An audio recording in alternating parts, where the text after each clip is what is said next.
பரிசுத்தமா வாழ அழைத்த நம்மள எப்படியெல்லாம் பரிசுத்தத்தை கெடுக்க பிசாசான முயற்சி செய்கிறான்னா, முதலாவது வந்து கண்களின் இச்சை. கண்களின் இச்சையினால நம்ம வந்து ஒரு பொருளை பார்க்கிறோம், இல்ல யாராவது ஒருத்தர் அழகா போறாங்க அப்படின்னு நம்ம சொன்னாவே அது என்னன்னா அது பாவம் தான், அது கண்களினால் செய்த பாவம் தான். அப்புறம் இருதயத்தின் நினைவுகள், நம்மளுடைய இருதயத்துல நம்ம என்னென்ன தவறான காரியங்களை நினைக்கிறோமோ, தவறான சிந்தனைகளை சிந்திக்கிறோமோ அதெல்லாம் வந்து தவறுதான்.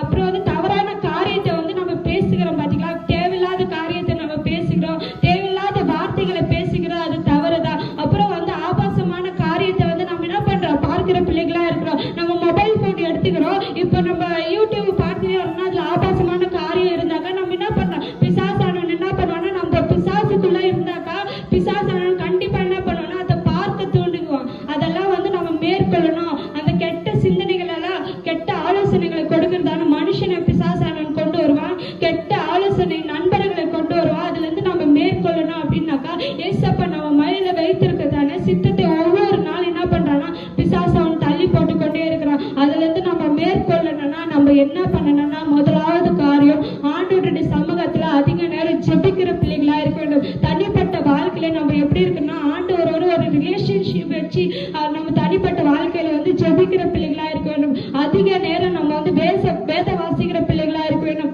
பைபிள் வந்து நம்ம அதிக நேரம் படிச்சுமானா பிசாசானவனை வந்து நம்மள என்ன பண்ண முடியாது, கிட்ட கூட நெருங்க முடியாது. அதிக நேரம் வந்து நம்ம ஏசப்பா கூட வந்து டைம் ஸ்பெண்ட் பண்ணோம்னா பிசாசானவன் என்ன பண்ண முடியாது, நம்மள வந்து நெருங்க முடியாது. அதே போல வந்து பிசாசானவனை நம்ம மேற்கொள்ளணும்னா நம்ம வந்து இந்த 3 காரியத்துல வந்து ஆண்டவரோடு கூட ஒரு ரிலேஷன்ஷிப் வச்சுக்கணும், ஆண்டவரோடு கூட ஒரு பைபிள் வாசிக்கிற ஒரு ரிலேஷன்ஷிப் இருக்கணும். அப்புறம் தனிப்பட்ட வேதத்துல வந்து நம்ம தனியா அதிக நேரம் வந்து என்ன பண்ணணும்னா வேதம் வாசிக்கணும். ஜெபிக்கிற பிள்ளைகளா இருந்தாக்கா அந்த காரியத்தை எவ்வளவு பாவமா இருந்தாலும் சரி, எவ்வளவு காரியத்துல வந்து நம்மள விசாசானவன் நம்மள துரத்தி வந்தாலும் சரி, நம்ம என்ன பண்ணணும், அது மேற்கொள்கிறதா நம்ம